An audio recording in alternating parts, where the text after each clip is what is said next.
Struggling to set up a secure internet connection or take control of a remote computer? What if you could master Windows networking, from Wi-Fi and VPNs to remote desktop connections like a pro IT technician? In this video, I'll show you step-by-step how to configure different network connections, set up remote access, and troubleshoot issues with ease. Whether you're preparing for an IT certification or just want to optimize your network, these tips will save you time and keep your connections secure. Ready to become a networking expert? Let's dive in.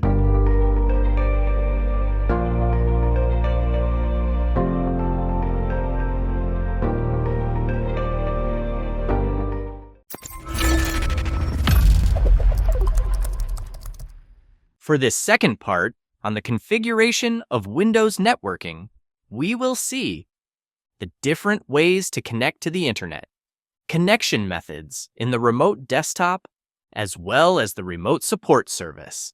Establish different network connections. There are several ways to connect a computer to the internet or a remote network. We'll start this course by looking at how to set up different types of connections on Windows. Let's start with Wi-Fi. As you probably know, Wi-Fi is a way to connect multiple devices without using cables.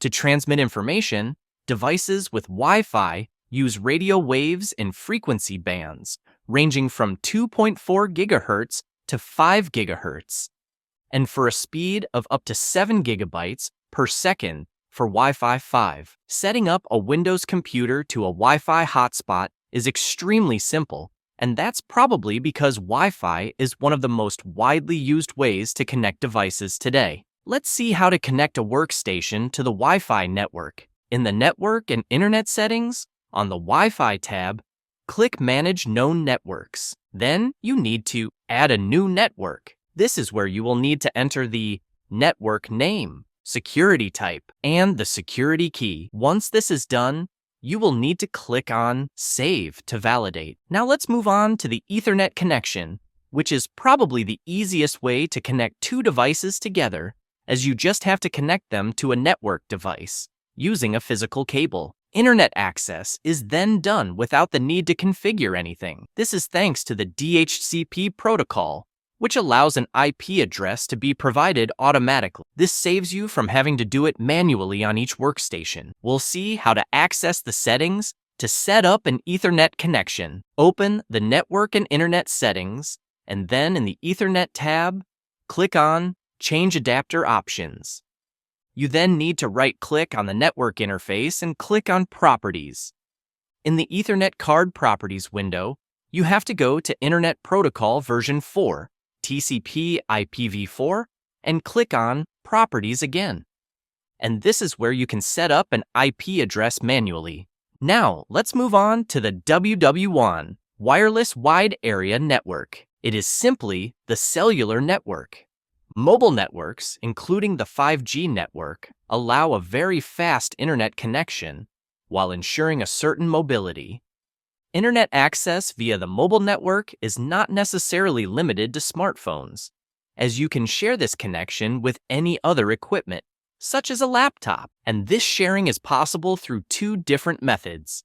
The tether mode, which consists of connecting your phone through a USB cable or through the Bluetooth protocol, and hotspot mode that turns your phone into a Wi-Fi router. Then you should also know that there are WW1 modules for laptops. That is to say, it is possible to benefit from the cellular network without sharing a smartphone.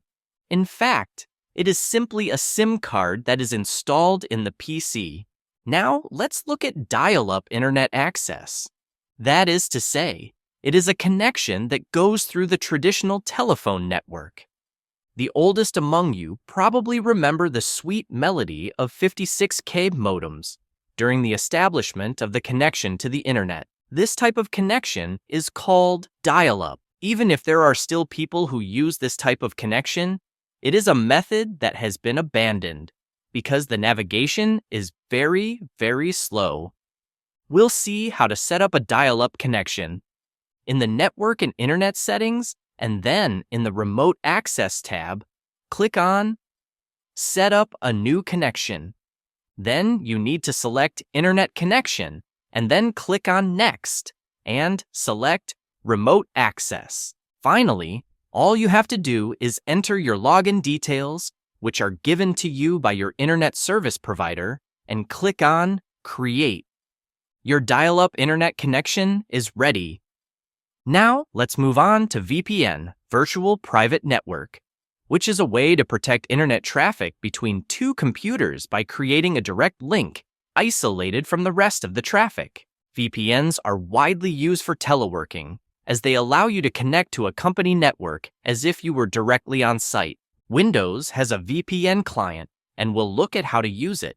Open the Network and Internet settings, and in the VPN tab, click on Add VPN Connection. And all you have to do is enter your VPN settings.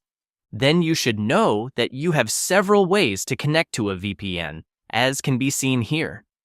We will now talk about the proxy server, which is placed between users and the internet. It is a piece of equipment that plays an important role in safety.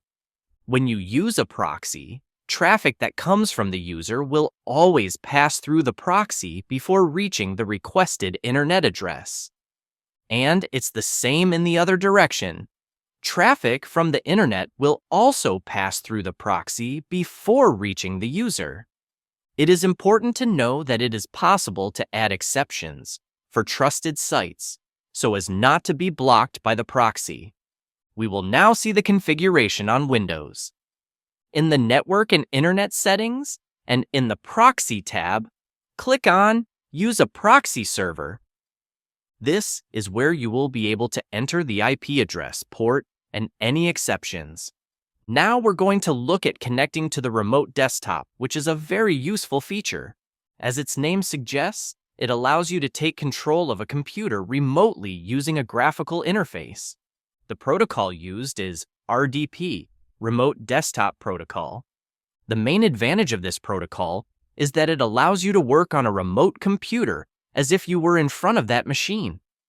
By default, and for security reasons, the remote desktop connection is disabled on Windows 10. So, let's see how to activate it to connect to it.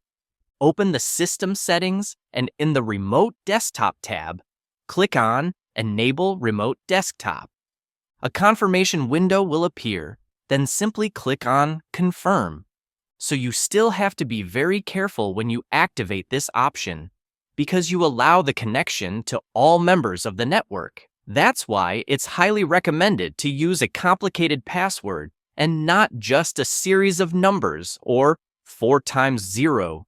Now that the option is enabled, let's see how to connect to it.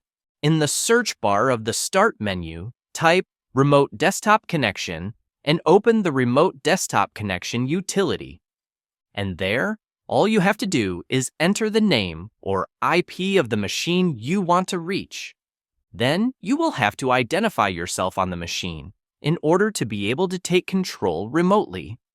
There is also another way to take control remotely, which is remote support.